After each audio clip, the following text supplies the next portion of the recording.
Stapar je poznato mesto u Vojvodini pa i šire po broju harmonikaša koji su nekada i trenutno aktivni. Trenutno imamo sigurno oko 30-ak harmonikaša. Mogu da kažem da sam jedina žena harmonikaš u selu i na to se ponosim.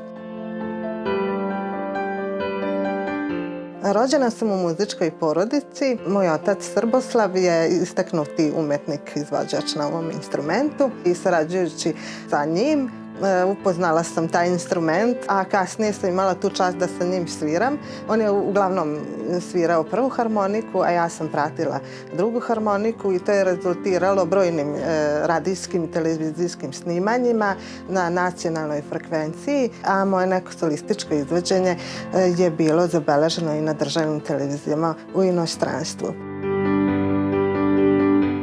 Što se tiče mog sina, mogu da kažem da pokazuje ljubav ka muzici, ali gledam da se prema njemu postavimo onako kako su i moji roditelji, da savlađujemo korak po korak i da osluškujem prosto njegove želje i stremljenja, a naravno da to sada sve ide uz igru.